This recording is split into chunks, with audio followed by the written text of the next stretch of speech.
되는 순간들, 이런 작용을 나가는데 오늘 이 설교는 굉장히 중요합니다.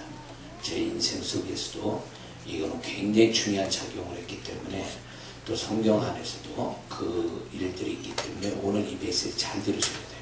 그리고 이 메시지 듣고 뭔가 하나님의 작용할, 뭔가 감동을 주거나 뭔가 이 메시지를 분별력 가지고 하나님의 축복을 받을 자들이 있습니다. 그래서 이 메시지를 전합니다. 여러분들 이런 것 경험해 봤습니까? 자신의 과거를 돌이켜 볼 때에 후회되는, 결정적으로 후회가 되고 아쉬워하고 안타까웠던 그 선택이나 결정을 생각해 본 적이 있습니까? 내가 왜 그때 그랬지, 이렇게 했어야 되는데, 그때 그랬으면 내가 이렇게 될 건데 라는 그런 얘기를 다 누구나 하지요. 그러면 이게 무슨 얘기일까요? 그때 당시에는 내가 그때 선택하고 결정한 것이 그 정도로 중요한 문제인지를 몰랐다는 거죠. 그 정도로 결정적이었다는 걸 모르고 쉽게 판단하고 결정 내린 것이 자기 인생에 엄청난 차이를 가지고 엄청난 후회를 가져오는 그런 것이 돼버리고 만 거예요. 그래서 마귀는요, 우리가 이런 게 있습니다. 멀쩡하게 잘하고 있다가 어느 순간에 휙 하고 머리가 돌아가지고 마귀가 혼미하게 만들어가지고 중요한 결정과 선택에서 잘못되게 하는 거예요. 그래가지고 인생 곤두박질 치게 만드는 사단의 전략이 있어요. 저도 과거에 그랬어요. 분명히 내가 뭘 사야지 해놓고 써놓고 갔는데 그건 안 사고 다른 거 엉뚱한 거 사가지고 온 적이 있어요. 그게 무슨 얘기냐면, 왜 중요하다고 이걸 사겠다고 써놓고 가놓고 눈이 이렇게 보는데 정신 팔려가지고 그건 안 사고 진짜 이상한 거, 쓸데없는 거 사가지고 돌아와서 후회를 하더라고. 근데 이게 전에 자주 있었던 일들이에요. 근데 가만히 보니까 그게 하나의 사인이야. 어떤 예표 같은 거예요. 보냐면 내 인생이 그렇게 살아온 거예요. 분명히 이렇게 돼야 맞는다라고 생각을 했는데 그 순간에 가서는 이상한 선택을 해버리는 거예요. 그래가지고 결정적 실수죠. 그게 결정적인 어떤 자신의 문제를 일으키는 원인이 된 거예요. 이렇게 안 하고 저렇게 했어야 되는 건데, 순간에 그러죠. 내가 그 순간에 미쳤나 봐, 내가 그 순간에 돌았나 봐, 이런 얘기하는 사람이 있어요.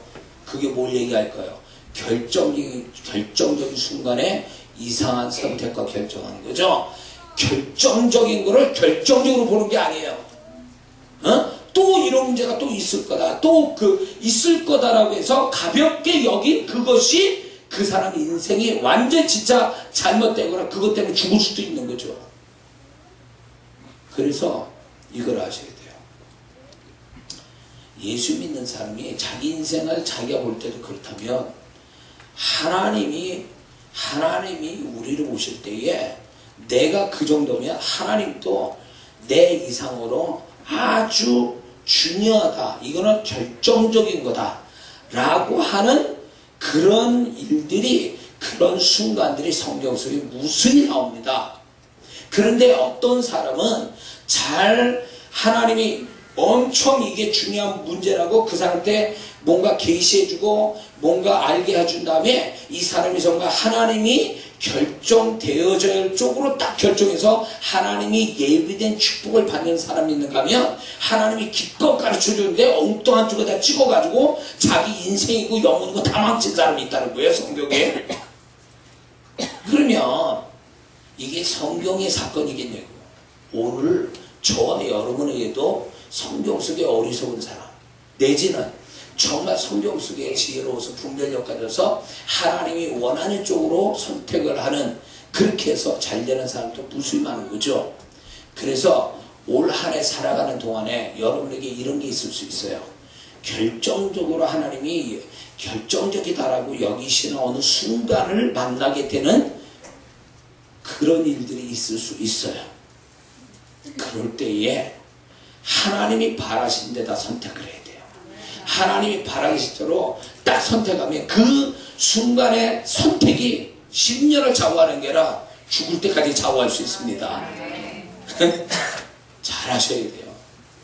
저도 이렇게 돌이켜보면 나의 개인 인성도 내가 정신 나갔지 왜 그때 그러고 그랬을까 막 이런 것들이 후회가 돼. 그걸 안 하고 이쪽으로 했을 때 난 인생이 어떻게 전개됐을까 뭐 이런 생각도 상상해보고 이렇단 말이에요.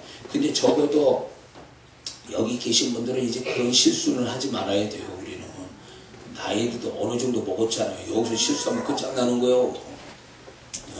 그렇기 때문에 하나님이 중요하다 결정적으로 여기시는 순간에 정말 잘 분별해서 하나님이 바라실 때를 딱 선택하고 결정하는 이 한 해가 되어져서 그 결정 하나님이 원하는 쪽으로 결정을 해서 하나님이 예비된 축복을 우리 모두가 만나야 될 줄 믿습니다.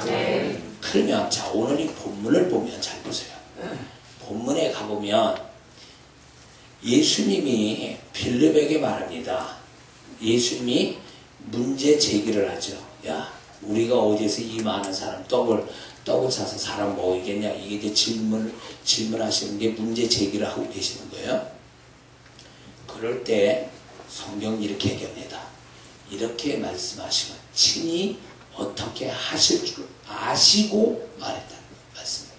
이게 뭘까요? 어떻게 하실 줄 아신다는 게 이게 무슨 얘기일까요? 결국 뒤에 쭉 가보면 예수님이 어떻게 했습니까? 어린아이에 보리떡 5개 물고기 2마리 그 보잘것없는 것 그걸 가지고 주님이 축복 기도해서 기적을 만드시잖아요. 그렇게 하실 걸 그분이 먼저 계산을 하고 계셨던 거예요. 그러면 왜 빌립에게다 그 얘기를 하셨을까요? 빌립에게 이거는요 뭘 전제라고 했냐면 빌립은 적어도 이 소년만큼의 무언가를 가지고 있었음을 얘기하는 거예요. 그랬을 때에 빌립은 주님이 이렇게 말씀할 때 빌립은 주님 내가 작은 게 이게 음식이 여기 있습니다. 주님이 어떻게 하실 줄 믿습니다.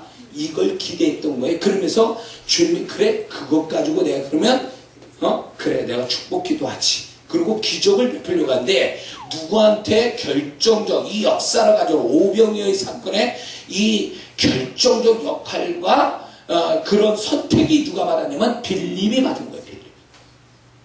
응? 그래서 어떻게 하실 줄 아셨다 그러니까 빌립이 있는 줄 알고 있었던 거예요. 그 뭐 조그만 음식이라도 오병이어가 아니더라도 뭔가를 가지고 있음을 가지고 빌립이 가지고 있는 걸 주님 여기 있습니다. 주님 받으셔서 어떻게 해보세요. 이러기를 기대했던 건데 빌립은 뭐라 말할까? 200데나리온의 떡이 부족합니다. 아니 계산하라 그래서 누가?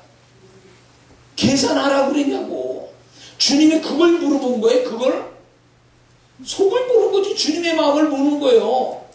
그러니까 이 빌립은요 주님은 빌립한테 얘기할 때는 결정적으로 중요하게 여기는 순간에 빌립에게 그거를 질문하신 거예요. 이 엄청난 중요한 문제 5,000명 넘는 사람들이 먹고도 12강줄이 남는 엄청난 기적의 출발은 여기 있었던 거예요. 이게 얼마나 중요한 문제입니까? 얼마나 주님과 5,000명 넘는 사람의 중요한 문제예요. 결정적으로 여기는 이 순간에 빌립은 주님이 바랬던 태도로 보인 게 아니라 빌립은 딴소리하고 있는 거죠. 계산행이 나온 거예요. 음식은 드려야 되는 거를 계산하고 있으니까 이 빌립을 통해서 역사를 안 하신 거죠. 건너간 거예요. 물 건너간 거예요. 빌립이 영광의 인물이 될 수 있어요. 오병이어를 바친 그 소년이 사실은 빌립이어요. 빌립이어야 맞는 얘기예요. 왜 하나님이 그 빌립한테 얘기했으니까. 그러나 물 건너갔어요. 영광의 인물은 그 소년이 받았다 그 얘기예요. 빌립이 받을 걸. 그러면서 보면 빌립은 이미 손해를 본 거죠. 응? 주님 앞에서 영광이 아니라 부끄러운 존재가 되고 만 거예요. 아니 주님이 그래도 가까이서 제자를 통해서 역사하기를 원하시지 아니 생판 모르는 어린애 통해서 역사하기를 원하셨겠냐고. 그럴 것 같으면 주님이 아예 차라리 야 가서 어린애 음식 있는 거 그거 가져와라 이러고 얘기하시지 모토로 빌립한테 제자인 빌립한테 얘기하겠냐 그 얘기요. 빌립이 네가 결정적이야. 네가 하는 게 난 그렇게 생각한다.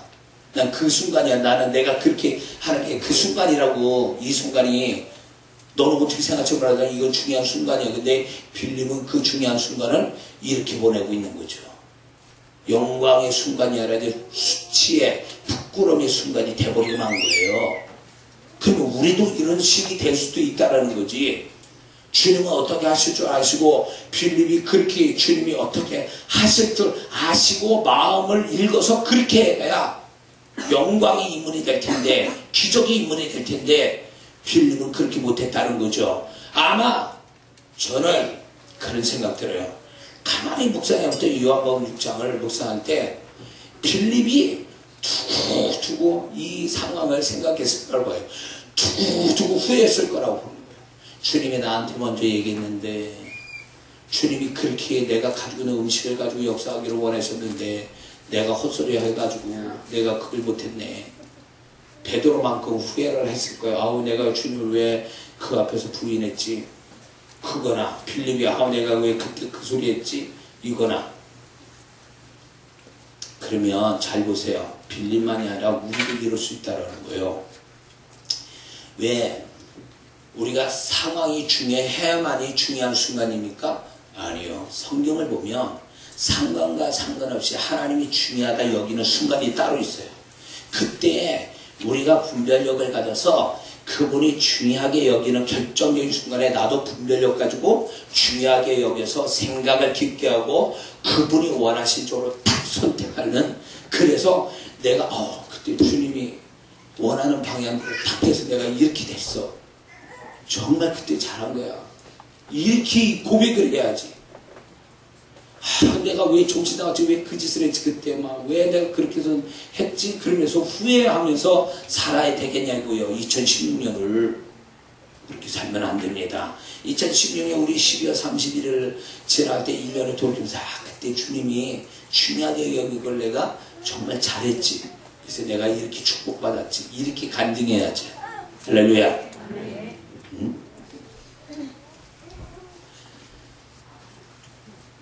제가요 이런 게 있었어요. 제가 이렇게 바깥에 사역을 하게 된 아주 시작기에 어떻게 됐냐면 원래 제가 이 나돌아다니고 그때는 별로 좋아하지도 않았어요. 무기력증에 걸려가지고 제가 목회하면서 돌아보니까 무기력증이에요. 어디 가는 걸 싫어하고 집에서 처박혀 있어서 잠만 자려고 막 그런 그 시점이었어요. 그런데 어느 순간인가 집회 광고가 딱 났어요. 국민일보 보고 있었는데 집회 광고가 딱 났는데 거기가 갑자기 가고 싶은데 내가 한 번도 안 가본 먼 거리에 있는 데야. 근데 이상하게 가야만 될 것 같은 마음이 온 거예요. 그전하고 다른 마음이 확 오더라고요. 가야만 할 것 같아. 그래서 그래 나는 뭔지 모르지만 꼭 가봐야 될 것 같아. 고생스럽겠지만 그래가지고 떠나다가 옥산휴게소라고 있어요. 지금도 잊어버리지 않아요. 옥산휴게소 가니까 지치는 거 아니야. 더 가기 싫어. 그래서 제 아내한테 전화했어요. 여보 나 이거 가야 돼? 말아야 돼? 근데 제 아내가 가라고. 자기는 집에 있으면서 나는 지금 가기 싫어도 억지로 가고 있는데 가라고. 왜? 제가 제 아내의 말에 순종을 한 게 얼마나 잘했는지. 그때 아우 고생스러운 가지 말아요 딱 이랬으면 나는 오늘날 내 모습 이렇게 있지 않아요. 내가 여기 있지 않습니다. 더 형편없는 목사 됐을 거예요 지금. 근데 그때 가라고 그래가지고 그냥 억지로 간 거야 사실은. 그 말에 그냥 아유 또 그래 가보자 그러고 딱 간 게 제 인생 바꾸는 시작점이었을 거예요. 주님이 나를 굉장히 중요하게 여겼던 순간이었어요. 그 광고 딱 보는 순간에 집회 광고 보는 순간에 이게 내 인생을 지금을 그때 당시 몰랐어요. 근데 지금 돌이켜보면 식은땀이 쭉 나는 거야. 내가 그때 그걸 가지 않았으면 지금의 내 모습이 있었을까라는 거야. 그때 내가 억지라도 가기 싫은 거 억지로도 간 것이 결정적이었던 거예요. 결정적인 순간에 하나님이 얘가 어떻게 될 줄 아나? 그분이 조마조마하면서 나를 보고 계셨던 거예요.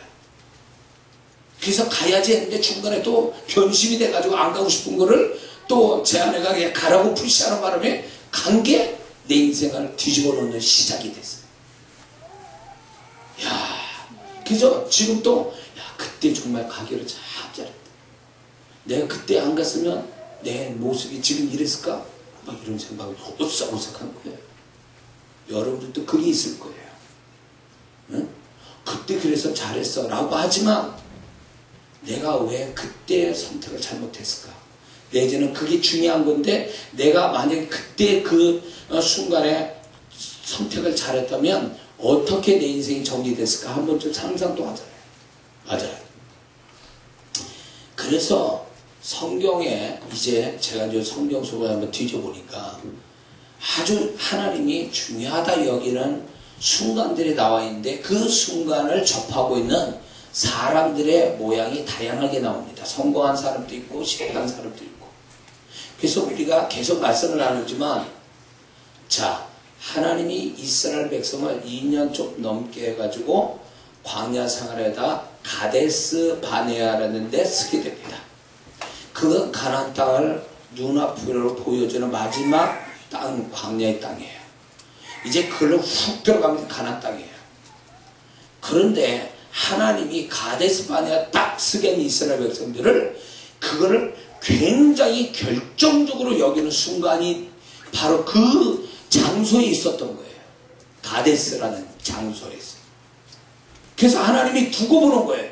얘네들이 잘해야 되는데 이 가데스 정말 좋은 태도 보여야 되는데 그래야 얘네들이 곧바로 가나안 땅 들었는데 여기서 잘못하면 얘들 38년 다시 돌아가는 건데 하나님은 그런 마음으로 가데스를 보고 있었던 거예요.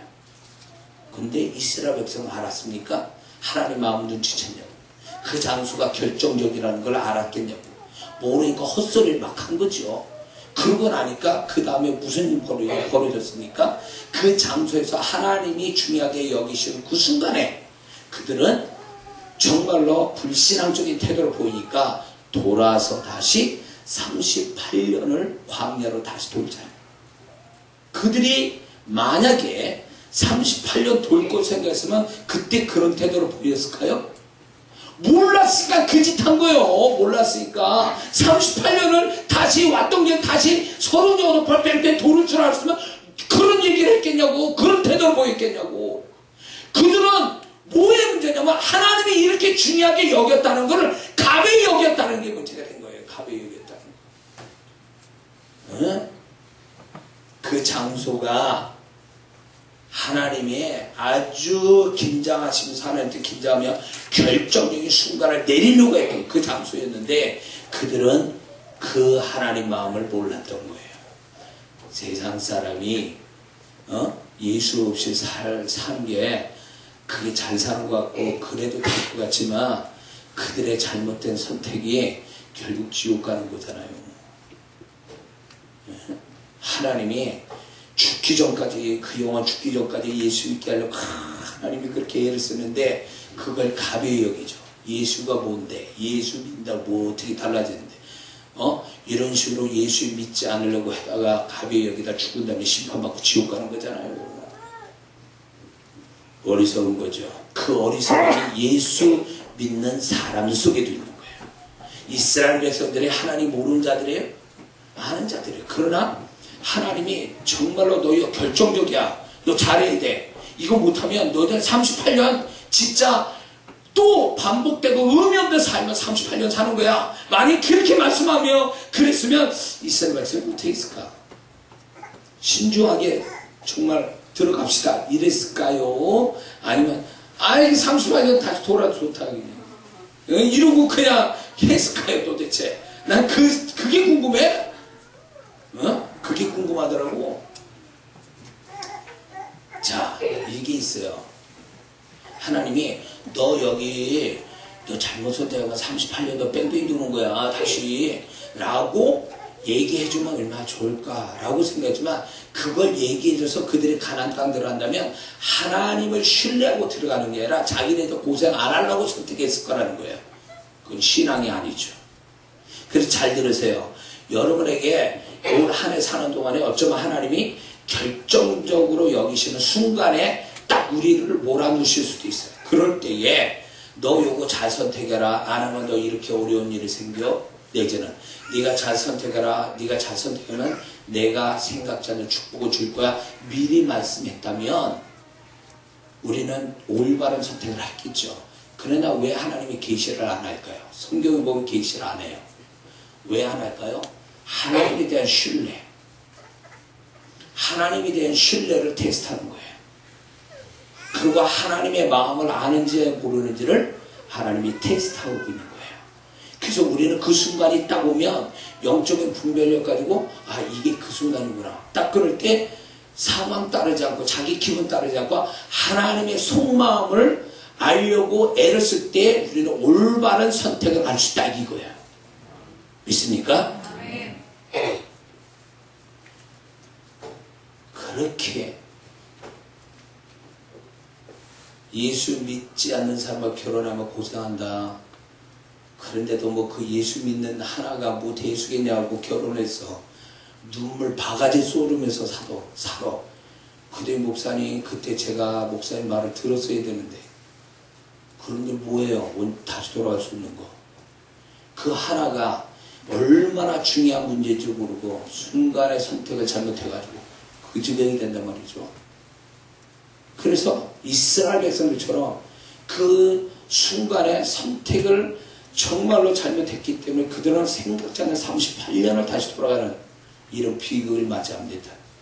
장소적으로 하나님이 결정적으로 중요하게 여기는 순간의 장소가 있어요. 그 장소가 있어요. 그럴 때 여러분들이 그 현장, 장소에서 하나님이 결정적으로 중요한 그 장소에 대해서 하나님이 바라는 태도로 보이고 있어야 돼요. 그래야 우리는 하나님이 이게 그렇습니다. 만약에 여호수아 갈렙만큼은 들어가잖아요.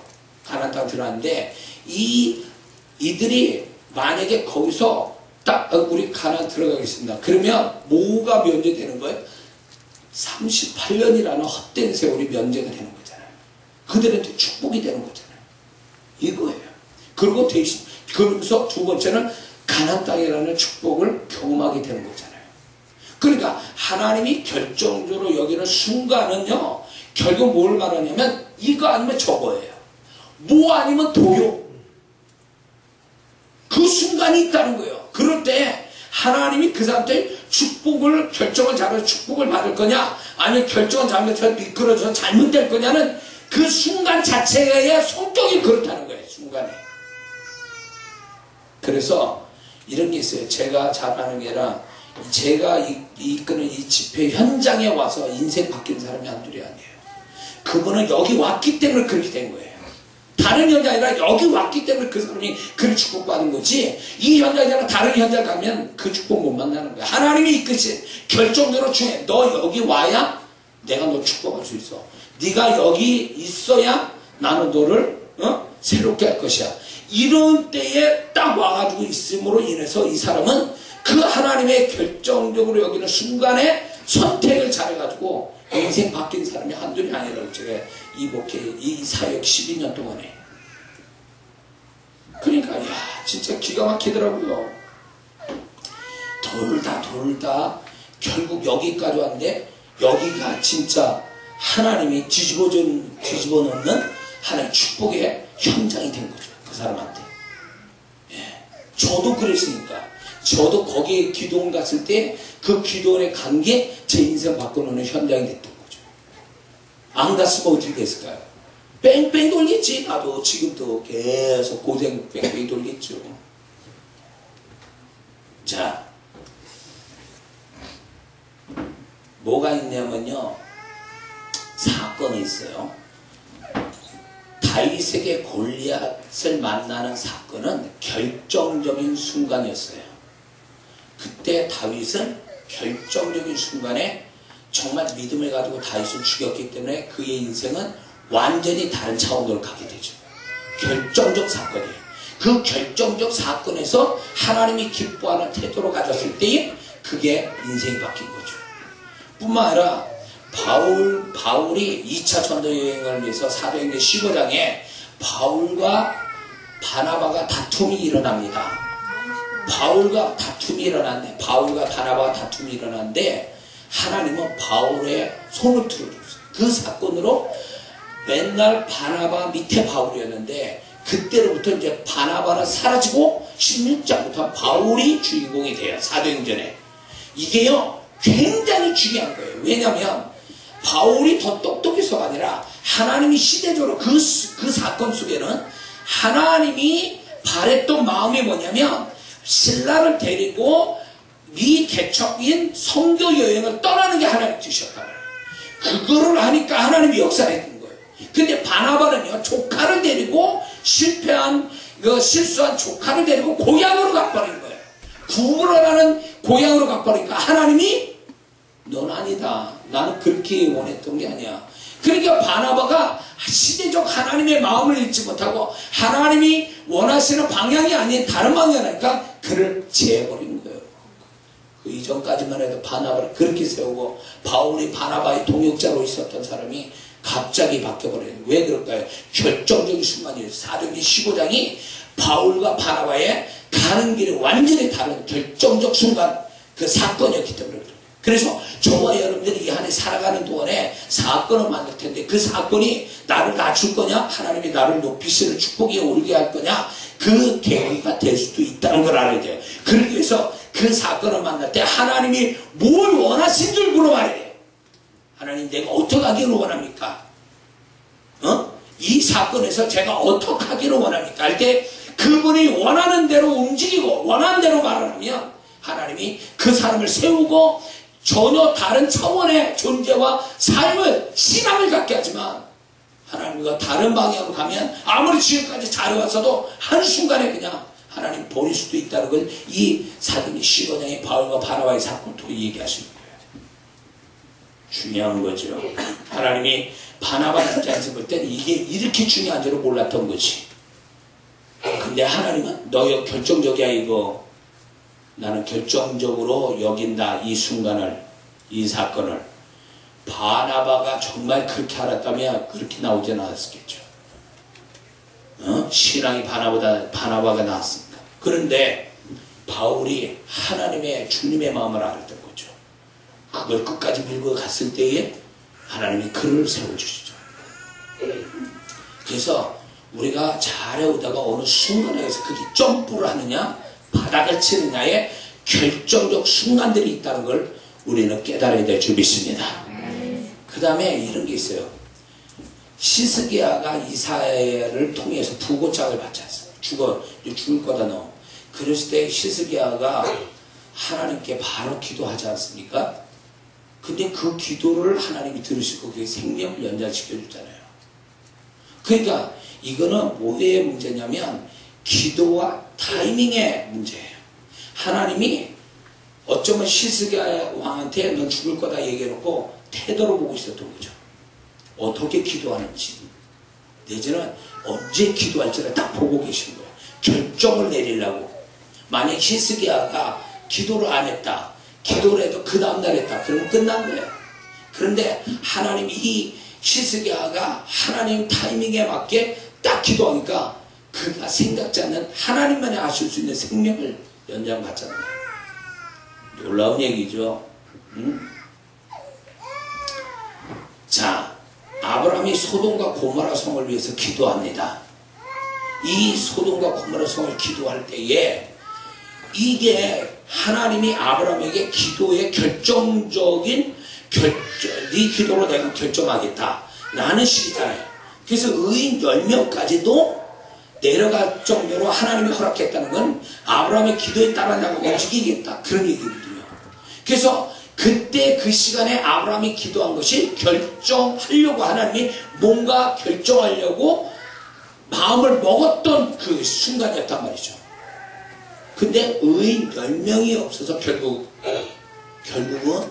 소돔과 고모라에서 망하게 되죠. 여기에 중요한 게 있어요. 하나님이 누구 얘기요? 오늘 열심히 받아가지고 자기 얘기인지도 모르겠네. 남의 얘기가 왜 저렇게 우는 게요? 그런가 봐 지금. 엄마가 이제 아빠가 본다고 되나? 자, 이게요, 하나님이 우리의 기도를, 네 기도가 오늘 지금 기도하는 게 아주 결정적이야. 너 기도 잘해야 된다. 그런 것들이 있어요. 정말 그 순간들이 있어요. 저도 하나님 내가 이렇게 하겠습니다. 근데 그 기도하는 순간에 나도 모르게 뭔가 무거움을 느껴요.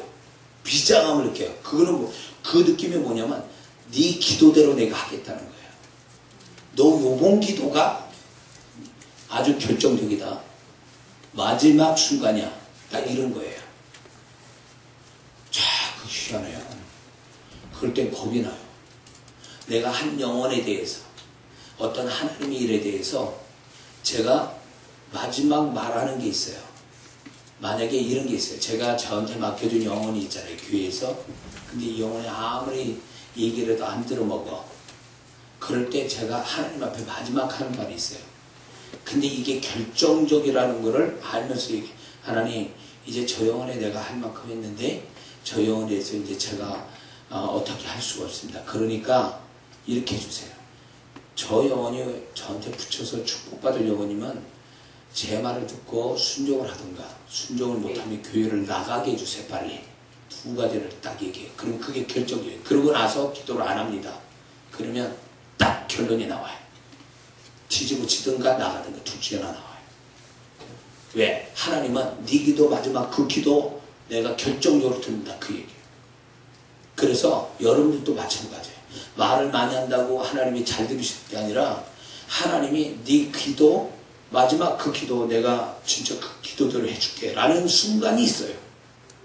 그때 믿음을 가지고 딱 말하면, 그리고 더 말할 것도 없어. 딱 그렇게 말하고 나면 하나님의 그 기도가 마지막 기도에서 마지막 그분이 내 기도대로 하시는 게 보여요. 야, 중요한 거예요. 중요해요. 십자가에 달린 강도가 어떻게 됐습니까? 예수님이 그 십자가 달린 강도가 자기를 구원해달라고 그랬을 때 주님이 구원하시잖아요. 타이밍이 적절했고 그 기도가 그 영혼을 살리잖아요. 결정적이었다는 거예요. 그러니까 결정적 장소에 결정적 기도, 이런 것들이 반드시 있다는 거예요. 우리가 그런 걸 놓치면 안 돼요. 근데 이게 뭐가 있냐면 영분별이 돼야 돼요. 분별이 되고 주님의 마음을 끝없이 구해야 돼요. 그럴 때에 내가 지금 하고 있는 게 결정적이구나. 하나님이 그렇게 생각하고 있구나. 내가 하는 어떤 태도, 어떤 장소, 어떤 사건, 이런 것들은 결정적이구나. 하나님이 그걸 가르쳐 준다는 거죠. 그리고 그분이 그렇게 올바른 결정할 수 있도록 이렇게 그분이 이끌어 주신다는 거예요. 잘 들어보세요. 누가복음 5장에 베드로가 밤새도록 그물질을 했으면 고기를 못 잡았어요. 눈이 시뻘게 해가지고 참 졸려가지고 아침에 그물을 싣고 이제 집에 들어가다가 예수님이 베드로의 배에 타셨어요. 볼 때는 의도적인 것 같아요. 타셨어요. 그리고 띄우기를 좀 띄워놓고, 물론 베드로가 그 안에 있었겠죠. 자기 배니까. 그러고 설교를 하시고, 그러고 난 다음에 자기가 고기도 못 잡은 데서 집에 들어가서 피거나 자야 되는데 배를 빌리자고 할 때에 여기서부터 결정적이었던 거예요. 베드로는 예수님을 욕할 수도 있어요. 자기가 그런 상황에 배까지 빌려주고 잠도 못 자고. 근데 빌려줬다는 거죠. 거기에다가 깊은 데 가서 그물을 내려라. 이 말 한마디가 주님은요 결정적이었던 거예요. 베드로를 향하여 결정적이에요. 네가 순종할 거냐 말 거냐, 여기에 네가 완전히 달라질 거다라는 것을 그분의 마음을 가지고 얘기하신 거예요. 그럴 때 베드로가 결정적으로 주님이 하신 말씀에 순종했잖아요. 내가 말씀에 의지하여 그물을 내야 돼. 이게요 결정을 딱 내리고 그 하나님이 그래 너는 이 하나가 너의 인생 엄청난 변화가 올 거야 라는 마음을 품고 얘기할 때 베드로는 새까맣게 몰랐지만 그가 어떤 좋은 마음이든 아니면 주님에 대해서 뭔가 좀 호감이 있든 어쨌든 간에 자기의 어떤 그 잠 못 자고 고기 못 자고 하는 허탈감이나 그런 걸 배제하고 그 한 번 주님이 하를 때 딱 한 번 그 한 게 인생 바뀌었잖아요. 그런 게 있다라니까요. 그런 게 우리 인생 속에 와 살 떨리는 거요.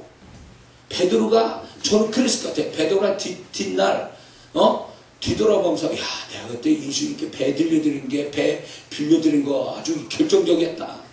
내가 예수님께 예수님 말씀 듣고 그물을 대낮에 예? 고기 안 잡는 대낮에 그물을 내린 건 나는 내 인생의 결정적이었어.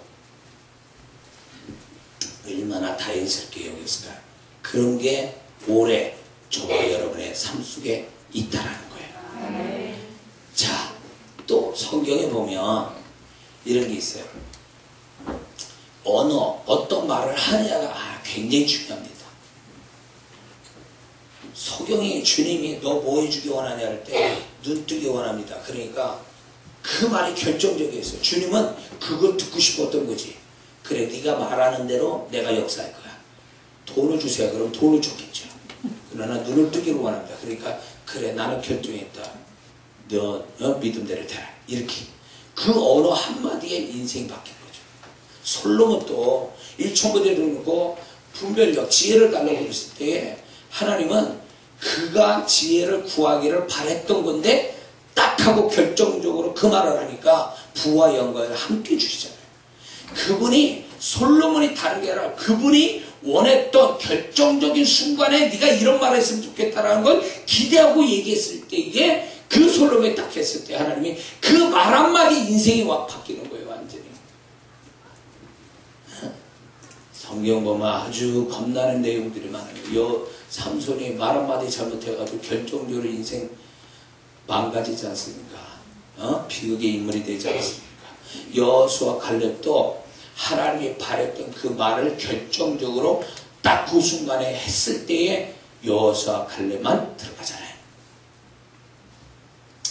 자, 그래서 왜 이런 얘기를 성경 속에 줄줄이 얘기하냐면 우리가 밋밋하게 생각하는 일상적인 것 같은 속에 하나님이 결정적으로 여기시는 순간들이 숨겨져 있다는 거예요. 그럴 때 우리가 어떻게 되냐, 그런 순간들이 올 때에 우리는 어떻게 알 수 있는가가 이게 중요한 문제죠. 어떻게 알 수 있을까? 제가 인상적으로 몇 가지를 좀 말씀을 드릴게요. 첫 번째는요, 평소에 내가 가진 마음하고 다른 마음이 들어와요. 뭔가 하나님이 결정적인 순간이다라고 하는 여기는 그 순간, 그런 장소, 그런 언어나 그런 뭐가 딱 올 때는요, 좀 평소하고 다른 마음이 들어와요.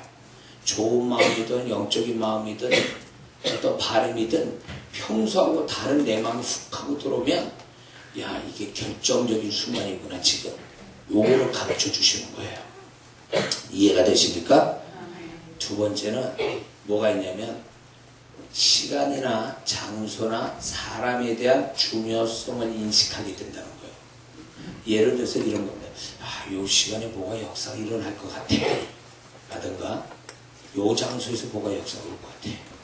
이 사람 만나니까 이상해.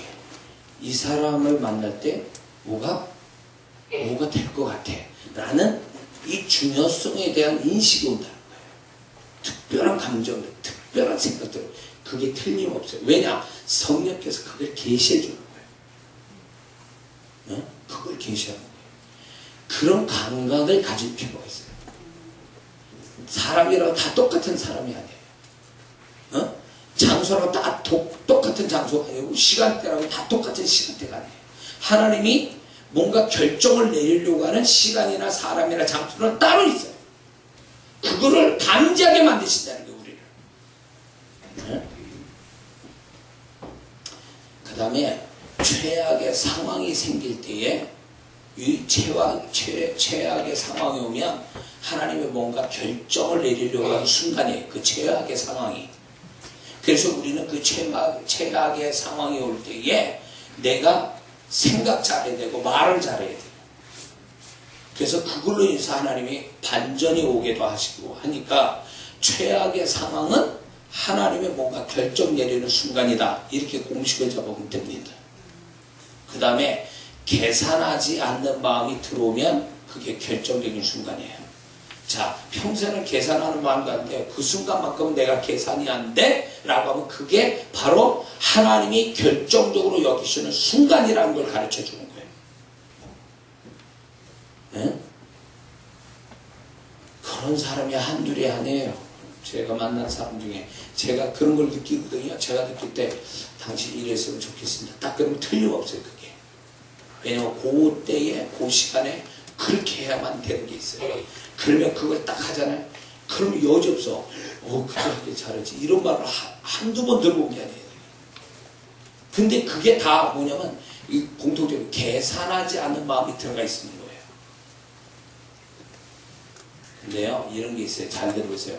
결정적인 하나님의 결정적으로 여기시는 순간을 못 잡는 사람이 누구냐? 아주 딱 정해졌어요. 그런 사람들은 뭐랄까 육신의 사람, 욕심이 많은 사람, 죄와 상처가 있는 사람, 계산적인 사람, 이기적인 사람은 알지 못해요. 알아도 그 순간을 하나님의 바란 대로 선택을 못합니다. 이런 사람은. 왜 그런지 아세요? 이 결정적인 순간은요, 이런 사람들한테 주신 게 아니에요. 하나님이. 더 나은 존재의 모습을 가진 사람에게만 이 순간을 갖게 하고 잘 선택하도록 이끄신다는 거예요. 나중에 이 설교 다시 들으세요. 왜냐면 이 사건이 오래 올 거니까. 아주 인생 바뀌는, 막 소름 끼치는, 등골이 오싹할 정도의 그 순간들을 여러분들이, 저와 여러분들이 경험하게 될 거예요. 그래서 미리 말씀드리는 거예요. 예언적으로. 그 다음에 이런 게 있어요. 이런 순간을 어떻게 하냐. 모든 사람이 중요하다고 인식되는 그 순간이 하나님이 결정적으로 여기는 순간이에요. 사람들이 나를 그렇다고 정말 그거 중요한 거야 라고 자꾸 얘기를 해. 그럼 그게 주님이 결정적으로 여기시는 순간이 된다는 거예요. 모든 사람이 그렇게 얘기할 때. 아시겠죠? 그 다음에 내적인 감동이 들어와요. 내적인 감동이 들어오는 사람은 하나님이 결정적이다 라는 것을 어떻게 가르쳐 주냐면 내적인 감동이 막 들어와요. 성령의 감동이. 그러면 그 순간이 중요한 순간이다라는 걸 얘기해 주는 거예요. 그 다음에 기도할 때에 중요하다고 이렇게 중요하게 느낌이 오거나 하나님의 마음이 자꾸 내 안에서 자꾸 흘러 들어오면 그 사람은 그 상황이 지금 하나님이 결정하려고 하는 순간이라는 걸 가르쳐 주는 거예요. 기도해보면 나와요. 그러니까 그 순간만큼은 조급해하지 말고 하나님께 가만히 그걸 놓고 하나님의 마음을 받아보려고 하다 보면 틀림없이 가르쳐요. 이게 다른 거하고 다르구나. 다른 거하고 완전히 다른 어떤 특별한 거구나라는 걸 알게 된다는 거죠.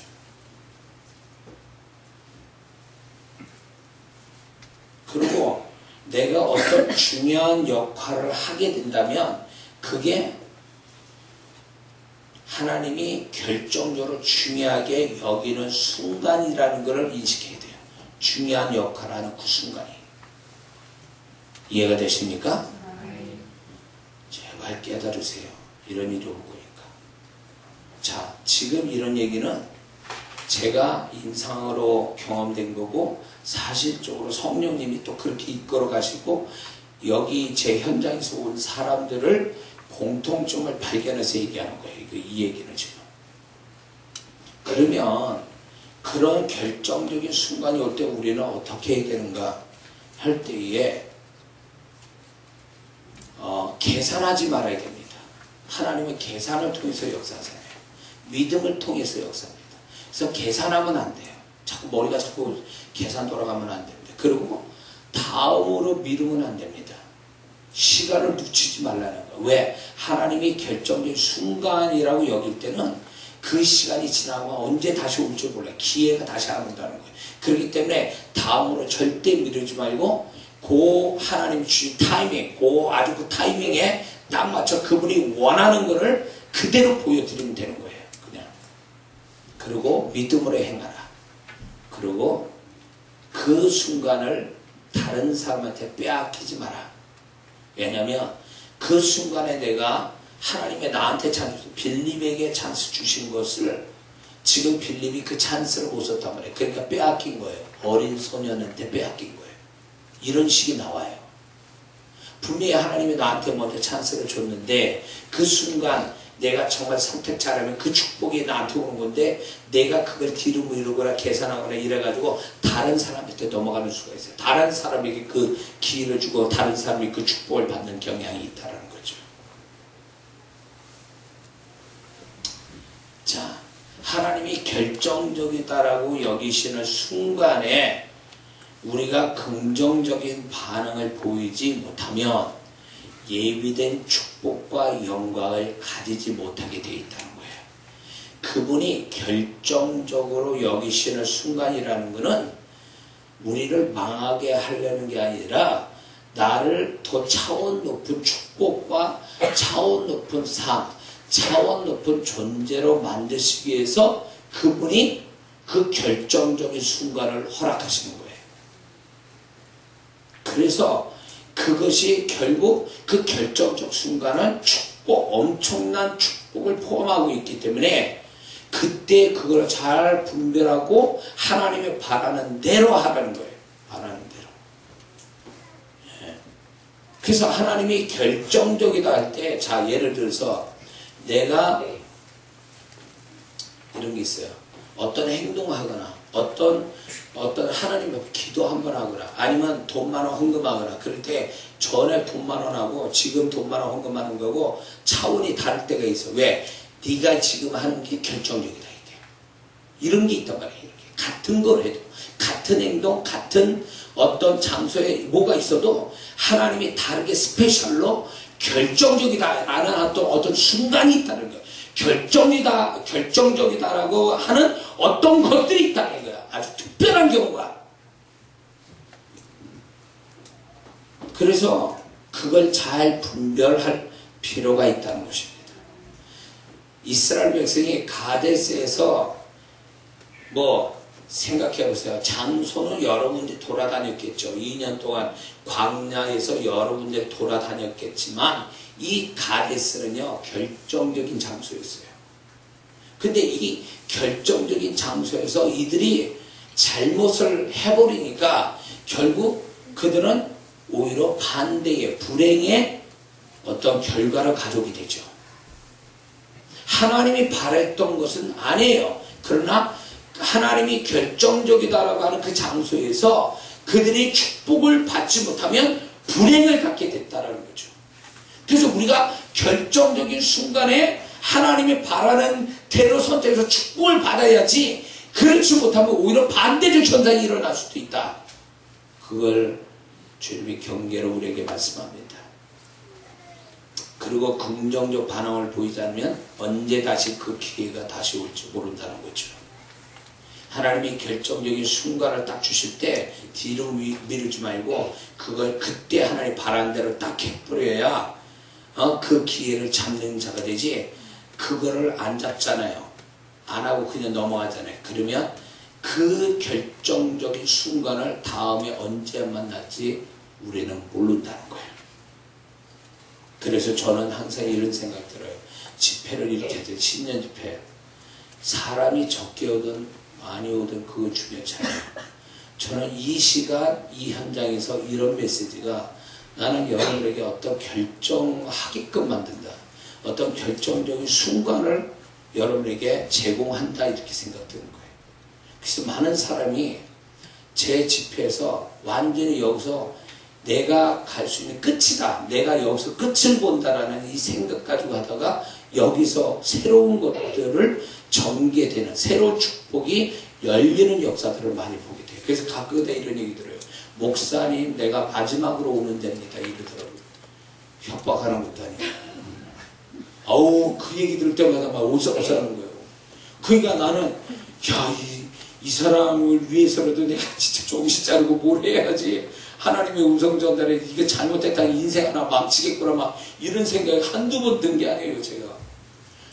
그 처음에 얘기를, 그래서 제가 집회를 어디에 가잖아요. 제가 센터에서 하든 다른 교회에서 집회하든 간에 제가요, 개인적으로 잘 안 만나요. 식사 대접을 한다 해도 잘 안 받는 이유가 뭐냐면 자꾸 얘기하면 그 사람의 어떤 이야기를 듣게 되거든요. 그러면 자꾸 선입견이 들어가고, 만약에 이분이 밥 사준다고 해놓고 자기 엄청난 고민을 얘기해요. 미치는 거예요. 소화도 안 되고, 이분이 그게 내가 딱 잡혀가지고요, 성령의 음성도 안 들리고 능력도 안 나타나요. 내가 잡히는 거예요, 내가. 응? 그래가지고 제가 안 만나요. 왜 그러냐? 성령이 주시는 주님의 마음이 살아나는 걸 확확 해버려야 그 사람이 뭔가 역사가 오지. 자꾸 그 사람을 보면 의식이 되고 좋은 말 해주려고 했던가, 아니면 그 사람이 가지고 있는 정보를 가지고 사역을 하다 보면 역사는 안 오거든요. 근데 이제 제가 사역을 다 이렇게 끝나잖아요. 그런 다음에 그분들이 만나서 나한테 얘기했는데 엄청난 얘기들 하는 거야, 막.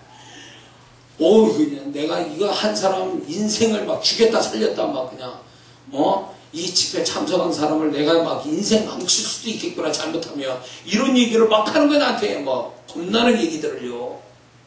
응? 그래서 제가 잘 이렇게 사람 말을 잘 안 들으려고요. 그래서 그걸 보면서, 하나님이 나를 만나거나 내가 집회하는 현장에서 이렇게 결정적 순간으로 하나님이 만드시는 게 있구나. 그런 시간이 있고 장소가 있고 또 그런 사람 만나게 하시구나. 그걸 제가 보게 됩니다. 그래서 이 신년 집회도 여러분들이 어떤 의미를 듣던 간에 전 중요치 않아요. 내가 그렇게 중요하게 여기고 하는 거니까. 이럴 때 저는 이 말씀이 저는 굉장히 예언적이에요, 지금. 그렇기 때문에 이 한 해 살아가는 동안에 여러분들 분명 이 가데스에 있는 이스라엘 백성 같은 태도를 보일 수도 있어요. 빌립 같은 이 태도를 보일 수도 있다는 거예요. 그러면 땅 치고 후회한다고 나중에. 분명 하나님이 세상이 아주 있는 사람의 인생 속에 계산으로 나오지 않은 점프하는 인생이 있어요. 점프되는 어떤 하나님의 축복을 받고 사는 사람들이 있다고요. 비밀이 바로 이거예요. 결정적으로 하나님 여기는 순간에 하나님이 바라신 대로 딱 선택을 해서 결정을 해서 인생 잘된 사람이 있다는 거죠. 응? 그래서 저와 여러분들이 그걸 감각, 이렇게 영적인 분별을 통해서 여러분들이 분별해서 그 순간에 성경에 나타난 축복받은 사람같이 잘 선택이 돼서 정말 여러분들이 한 해가 내가 정말 그러길 잘했어. 하나님이 그 순간을 중요하게 여겼는데 내가 정말 잘했지 그때 라는 고백이 이 한 해 다 끝날 때 있기를 주의 이름으로 축원합니다. 기도하겠습니다.